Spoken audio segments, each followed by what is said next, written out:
10절에서 15절입니다. 고린도후서 9장 10절에서 15절입니다. 저와 번갈아 교독하겠습니다. 심는 자에게 씨와 먹을 양식을 주시는 이가 너희 심을 것을 주사 풍성하게 하시고 너희 의의 열매를 더하게 하시리니 너희가 모든 일에 넉넉하여 너그럽게 연보를 함은 그들이 우리로 말미암아 하나님께 감사하게 하는 것이라. 이 봉사의 직무가 성도들의 부족한 것을 보충할 뿐 아니라 사람들이 하나님께 드리는 많은 감사로 말미암아 넘쳤느니라.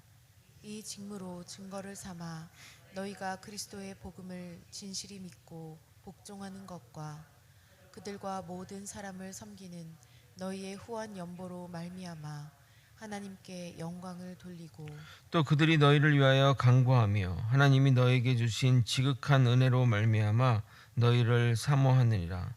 말할 수 없는 그의 은사로 말미암아 하나님께 감사하노라. 아멘. 어제 우리는 연보의 유익과 자세 그리고 당위성에 대해 말씀을 들었습니다. 구제연보는 신자가 해야 할 의무임을 잊어서는 안 됩니다. 그래서 가까운 교회 사람부터 챙기고 우리 주변 사람을 돌보는 일에 최선을 다해야 할 것입니다. 몇 달 전 성남의 한 모녀가 생활고에 목숨을 끊었다는 이야기를 듣고 분당 우리 교회 이찬수 목사님이 탄식하며 교회가 제 역할을 못해 이런 일이 벌어졌다고 반성하자 어떤 이들은 가난은 나라도 못 구한다며 너무 과한 자책이 아니냐 말을 하기도 했습니다. 그러나 말씀에 입각하게 되면 우리가 그러한 일에 자책하는 것이 맞습니다. 어제 읽은 성경 구절을 다시 한번 읽어드리도록 하겠습니다. 신명기 15장 7절 8절입니다. 내 하나님 여호와께서 내게 주신 땅 어느 성읍에서든지 가난한 형제가 너와 함께 거주하거든 그 가난한 형제에게 내 마음을 완악하게 하지 말며 내 손을 움켜쥐지 말고 반드시 내 손을 그에게 펴서 그에게 필요한 대로 쓸 것을 넉넉히 꾸어주라. 가끔 교회에 있다 보면 어려움을 호소하며 오는 사람들이 있습니다. 그들에게 돈을 주면 술을 먹거나 다른 목적으로 쓸 것을 알면서도 속는 셈 치고 돈을 주는 이유는 혹여나 한 명의 정말 어려운 사람을 위해서입니다. 저렇게 부탁하러 오는 사람의 마음도 대단한 마음이겠거니 하며 돈을 건너는데 주면서도 의심되고 주고 나서도 의심되는 것은 마찬가지입니다. 그럼에도 우리는 주님의 말씀에 순종하며 나아가야 할 것입니다. 오늘은 구제연보에 대한 마지막 권면으로서 구제연보로 인해 상호간에 누리게 되는 재반 유익에 관한 내용입니다. 이러한 유익을 우리가 선을 행함으로 인해 얻게 되는 것이지 이것이 목적이 되어서는 안 됩니다. 이러한 유익은 본품을 사면 같이 껴주는 경품과도 같은 것인데 가끔은 경품 때문에 본품을 사는 경우가 있는 것처럼 유익이 목적이 되어서는 안 될 것입니다. 오늘도 말씀 가운데 깨달음과 은혜가 있기를 예수 그리스도의 이름으로 소망합니다. 10절을 보면 하나님은 심는 자에게 씨와 먹을 양식을 주신다고 하십니다. 사명자의 사명의 도구와 사명을 감당할 동력을 주신다는 말입니다. 당연히 여기서 심는 것은 선행을 의미하는데 선행의 도구를 풍성히 채워주신다는 것입니다. 이것은 저의 사역의 경험에서 우러나온 진실이기도 합니다. 저는 사역하면서 돈이 없어 사역을 못 해본 경험이 단 한 번도 없었습니다. 개인적인 경험을 일반화하기에는 무리가 따른다고 생각하지만 쓸데없는 일이 아니라 반드시 해야 할 일에는 하나님의 보이지 않는 손길이 항상 역사하셨다는 것을 말하고자 함입니다. 그래서 항상 같이 일하는 동역자들에게 이런 말을 자주 했습니다. 주님 한번 믿어보자. 주님이 우리를 반드시 도와주실 거야 라고 말입니다. 이것은 거대 소망교회에 와서도 경험한 일입니다. 하나님의 항상 돕는 손길을 매일 매순간 경험하며 살아가는 삶은 정말 행복한 삶입니다. 결국 하나님의 일하심으로 인해 의의 열매를 더하는 역사가 일어나게 됩니다. 씨와 열매의 관계가 그렇습니다. 씨란 정말 보잘것없는 것이지만 그 씨가 죽으면 많은 열매로 돌아오는 것입니다. 그것을 가능하게 하시는 분이 하나님이십니다. 우리는 당연하게 여기는 것이 너무나 많습니다. 그러나 생각해 보면 씨앗이 뿌려져 곡식으로 자라나고 열매를 맺는 것은 정말 놀라운 것입니다. 그렇지 않습니까? 요즘 창조의 세계를 생각하면서 그런 생각들을 많이 하게 되었습니다. 어떻게 이런 씨앗이 큰 생명력을 가지는 나무로 자라난지 말입니다. 하나님이 인간을 창조하신 목적은 인간으로부터 감사와 찬양과 영광을 받으시기 위해서입니다. 이사야 43장 21절 이렇게 말합니다. 이 백성은 내가 나를 위하여 지었나니 나를 찬송하게 하려 함이로라. 하나님은 천지 만물을 말씀으로 만드신 분이시기에 이 세상의 물질 중 어떠한 것도 하나님께는 의미가 없습니다. 하나님이 돈이 필요하겠습니까? 집과 차가 필요하시겠습니까? 단지 우리가 주님의 은혜를 깨닫고 주님께 감사와 찬송을 올려드리는 것이 주님이 받으시는 모든 것이자 가장 기쁨이십니다. 마치 부모가 어린 자녀에게 아빠 엄마 사랑해 또는 고마워 한마디만 들으면 되는 것처럼 말입니다. 그런데 연보는 두 가지 목적을 이루게 됩니다. 먼저 성도의 궁핍함을 해결합니다. 그리고 이 연보를 받은 자들은 하나님께 감사와 찬양을 올려드리는 것입니다. 우리는 주님이 주신 것으로 은혜의 도구로 쓰임 받는 것입니다. 11절과 12절을 읽어드리도록 하겠습니다. 너희가 모든 일에 넉넉하여 너그럽게 연보를 하면 그들이 우리로 말미암아 하나님께 감사하게 하는 것이라.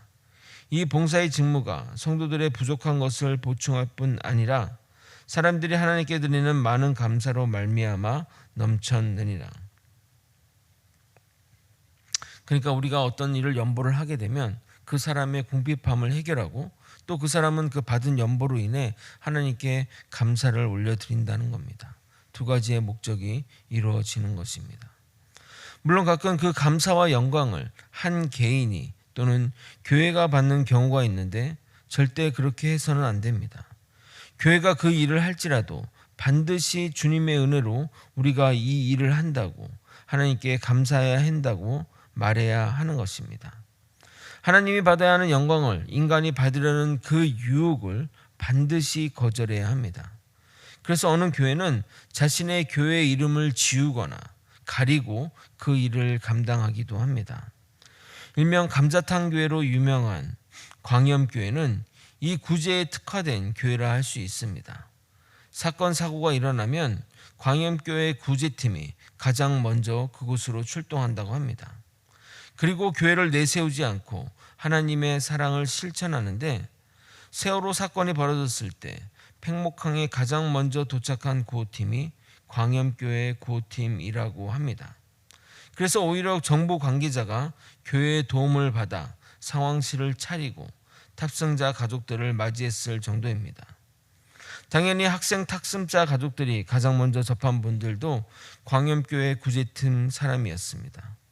오랜 경험으로 인해 탑승자 가족들도 가장 무엇이 그 가족들에게 가장 무엇이 필요한 것인지를 알고 최적으로 제공해 주었다고 합니다. 물론 탑승자 가족들 대부분은 누가 이 일을 하는지 처음에는 모르고 받았지만 후에 자연스럽게 알게 되어 기독교를 다시 보고 어려운 가운데 기도하며 믿음을 받아들인 사람도 있었다고 합니다. 이러한 구제에 사용되는 비용은 주로 성도들의 헌금으로 이루어지지만 다른 교회를 다니는 분들을 통해 또는 교회를 다니지 않는 분들도 그런 것을 보고 감동을 받아 그렇게 물질이 채워지므로 어려움 없이 사역을 감당한다고 합니다. 말씀대로 너희 심을 것을 풍성히 주시는 하나님이십니다. 물론 거제 소망교회가 이런 교회가 될 필요도 할 수도 없지만 거제면은 우리가 책임진다는 마음으로 사람들에게 다가갔으면 좋겠습니다. 우리 교회가 내실이 더욱 다져지면 구제하는 일에도 우리가 힘을 썼으면 진심으로 좋겠습니다. 바울은 이러한 연보의 유익을 깨닫고 고린도 교회 성도들도 이 연보에 참여하라고 이야기합니다.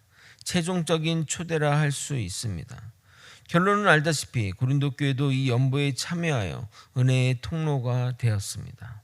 13절 14절을 표준 세번역으로 제가 읽어드리도록 하겠습니다. 여러분의 이 봉사의 결과로 그들은 하나님께 영광을 돌릴 것입니다.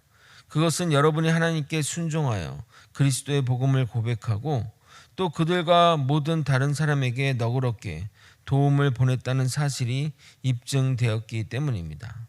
그들은 또한 여러분에게 주신 하나님의 넘치는 은혜 때문에 여러분을 그리워하면서 여러분을 두고 기도할 것입니다. 혹자는 우리가 은혜의 도구로만 쓰임받으면 우리는 무엇이 남습니까? 라고 하며 너무 허망합니다. 라고 말하는 사람도 있을 수 있습니다. 그런데 방금 읽은 본문을 통해 우리에게 깨달음을 줍니다. 바로 그들이 우리를 위해 하나님께 기도하는 것입니다. 그것이 가장 좋은 보답인 것입니다. 그러므로 구제 연보에 관해 쉽게 여러분에게 설명하도록 하겠습니다. 하나님의 은혜로 하나님이 주신 것으로 우리는 구제 연보를 실시합니다. 우리의 것이 아니니 우리는 영광을 받을 필요는 없습니다. 거저 받았으니 거저 주면 되는 것입니다. 그러면 구제를 받은 사람은 주님께 감사와 찬양과 영광을 돌려드리고 구제를 행한 사람이나 교회를 위해 기도하는 것입니다. 구제를 받은 대상자가 너무나 감사한데 내가 무엇을 하면 좋은가요? 물어보면 우리를 위해, 우리 교회를 위해 기도 부탁드립니다. 앞으로 이 일을 잘 감당할 수 있게, 또 주님의 은혜가 넘치게, 또 믿음의 길을 잘 갈 수 있게 기도해 주세요라고 하면 되는 겁니다. 사도 바울은 마지막으로 하나님께 감사와 찬양을 올려드리며 연보에 관한 이야기를 마무리합니다. 믿음의 사람은 언제나 감사가 입에 붙어 있어야 합니다. 15절을 여러분이 읽어보도록 하겠습니다. 함께 읽겠습니다. 시작. 말할 수 없는 그의 은사로 말미암아 하나님께 감사하노라. 말씀을 정리하겠습니다. 고린도 교회 연보 권면의 마지막입니다. 하나님은 우리에게 구제의 도구와 구제의 동력을 제공해 주십니다. 우리는 그것을 어려움 있는 사람에게 베풀면 되는 것입니다. 도움받은 그들은 우리의 구제로 인해 하나님께 감사를 올려드리고 하나님은 그 감사를 받으십니다. 우리는 그들을 통해 하나님께 올려드리는 기도를 받으면 이 모든 구제의 사이클, 은혜의 사이클이 완성되는 것입니다. 아주 간단한 것 같지만 이 일이 잘 이루어지지 않는 것이 현실입니다. 받은 은혜를 남에게 베풀지 않음으로써 하나님이 받아야 할 감사와 영광을 인간이 대신 받음으로써 은혜를 받은 자가 하나님께 감사하지 않고 기도하지 않음으로써 이 은혜의 사이클이 완성되지 않는 경우들이 각각 존재하게 됩니다. 그러나 우리는 우리에게 맡겨진 사명을 감당하면 되는 겁니다. 남의 시선, 남의 의견을 신경 쓸 것이 없습니다. 구제를 받은 그들이 우리에게 하나님께 감사하지 않을지라도 우리를 위해 기도하지 않을지라도 말입니다. 갈 길을 가면 되는 겁니다. 반드시 우리도 이런 일에 동참함으로써 하나님의 은혜의 사역 가운데 놓여지기를 예수님의 이름으로 소망합니다. 기도하겠습니다. 하나님의 은혜를 따라 하나님이 주신 것으로 우리에게 맡겨진 사명을 감당할 수 있도록 이끌어 주시고 인도하여 주시옵소서. 아버지, 경제적으로 어렵고 또 궁핍함 가운데 있는 아버지 성도를 돌보고 또 거제면에 있는 사람들의 어려움을 남의 일로 여기지 않고 우리 일로 여기며 도와갈 때 하나님의 놀라운 역사가 우리 교회를 통해 또 우리를 통해 이루어질 것을 믿습니다. 아버지, 이 은혜의 사이클에 우리도 동참하기 원합니다. 이 은혜의 사역에 우리 또한 함께하기 원합니다. 하나님의 놀라운 축복의 도구로 또 아버지 은혜의 통로로 쓰임받게 되기를 간절히 소망하오니 우리를 들어 사용하여 주시옵소서. 사랑이 많으신 예수 그리스도 이름으로 기도드립나이다. 아멘. 주기도문으로 예배를 마치겠습니다.